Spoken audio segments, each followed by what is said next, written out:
ثلاثۃ لا یستخف بحقہن الا منافق، تین لوگ ایسے ہیں کہ جن کے حق کو منافق کے علاوہ کوئی ہلکا نہیں جانتا۔ وہ تو تین چیزیں تھیں جو پیچھے ساری گزری، یہ تین لوگ ہیں کہ جن کے حق کو منافق کے علاوہ کوئی ہلکا نہیں جانتا۔ وہ کون کون سے؟ ذو الشیبۃ فی الاسلام، جس نے اسلام میں بڑھاپے کو پا لیا، جو بوڑھا ہوا، بوڑھے کے حق کو منافق نہیں جانتا، باقی ہر مومن جانتا ہے کہ اس کا حق کیا ہے اور اس کی تعظیم کرتا ہے۔ امام ابو نعیم نے لکھا ہے جو شخص 80 سال کی عمر میں انتقال کرتا ہے، اللہ تعالیٰ اس کے بڑھاپے کا حیا کرتے ہوئے بغیر حساب کے جنت عطا فرماتا ہے، اور جو شخص 90 سال کی عمر میں انتقال کرتا ہے، اللہ تعالیٰ اس کے بڑھاپے کا حیا کرتے ہوئے اس کو قیامت کے دن حق شفاعت عطا فرمائے گا۔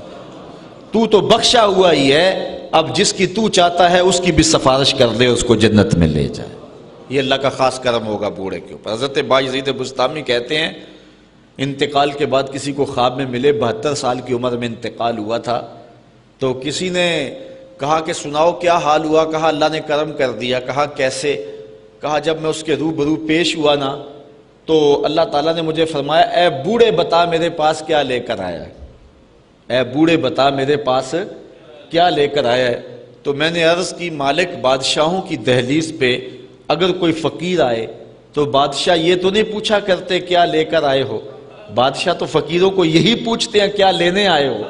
میں لے کر کچھ بھی نہیں آیا، تیری رحمت لینے آیا ہوں۔ اللہ تعالیٰ نے بغیر حساب کے میری مغفرت فرما دی۔ تو بوڑھے کی عزت اور تکریم یہ ایمان کی علامت ہے، اور جو بوڑھے کی عزت نہیں کرتا ہے وہ منافق ہوگا۔ وذو العلم، اور دوسری بات علم والا شخص، عالم شخص اگر بھٹک بھی جائے نا تو پھر بھی اس کی قدر کرو اور اس کے لیے دعا کرو کہ اللہ اس کو ٹھیک کر دے۔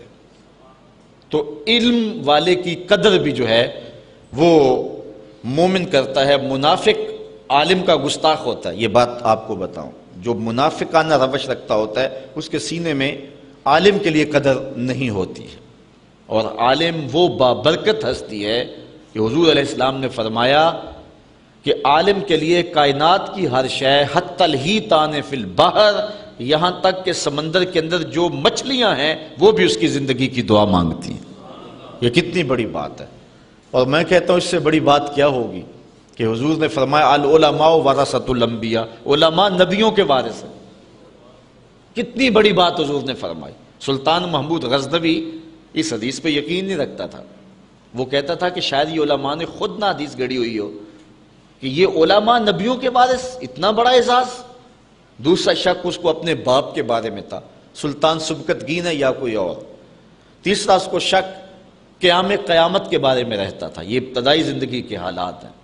ایک دن بادشاہ نکلا، آگے خادم سونے کا شمع دان لیے چل رہا ہے، اس نے ایک طالب علم کو دیکھا کہ وہ مدرسے میں سبق یاد کرتا ہے، مدرسے کی لالٹین میں تیل نہیں ہے، بھولتا ہے تو کتاب اٹھا کے ایک ہندو بنیے کی دکان پہ جا کے وہاں جلتے ہوئے گیس کی روشنی میں کتاب دیکھتا ہے، پھر آ کے یاد کرتا ہے، بھولتا ہے تو پھر جاتا ہے۔ بادشاہ نے پہلی مرتبہ تڑپ دیکھی تھی، دل پسیجا، وہ سونے کا شمع دان طالب علم کو دے دیا۔ طالب علم راضی ہوا تو اللہ کے رسول بھی راضی ہو گئے۔ بادشاہ واپس آیا، سویا مقدر جاگے، آقا کی زیارت نصیب ہوئی۔ اب سنو حضور علیہ السلام نے کیا فرمایا۔ فرمایا اے سبکتگین کے بیٹے محمود، آج تو نے میرے ایک وارث کی قدر کی ہے، کل قیامت کے دن میں تیری شفاعت کروں گا۔ حضور نے ایک جملہ ارشاد فرمایا، 3 شک بھی دور کیے، جنت کی بشارت بھی عطا فرمائی۔ تو یہ علماء کے لیے یہ کافی ہے کہ وہ حضور علیہ السلام کی جان نشینی کا اعزاز رکھتے ہیں۔ حضرت مولا کائنات سیدنا علی المرتضیٰ رضی اللہ تعالیٰ عنہ فرماتے ہیں کہ ہم جبار کی تقسیم پہ راضی ہیں، اس نے ہمیں علم دیا اور جاہلوں کو مال دیا۔ مال جو ہے یہ فرعون اور نمرود کی وراثت ہے، اور علم انبیاء کی وراثت ہے۔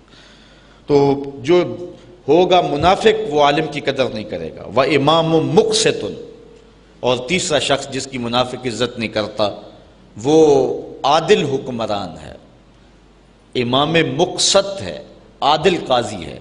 تو عادل قاضی کو علماء نے لکھا ہے الانحناء للسلطان اور لغیرہ مکروہ، کہ بادشاہ کے سامنے یا کسی اور کے سامنے جھکنا ممنوع ہے، اور ان کے ہاتھ چومنا بادشاہوں کے حکمرانوں کے یہ بھی ممنوع ہے۔ لیکن اگر کوئی عادل حکمران ہو جو عدل و انصاف سے دھرتی میں امن قائم کرے تو اس کا اگر ہاتھ چوم لیا جائے محبت سے تو یہ کراہت نہیں ہوگی، چونکہ وہ بھی اللہ تعالیٰ جل شانہ کی ایک عطا ہے جو انسانیت کو عطا کی گئی ہے۔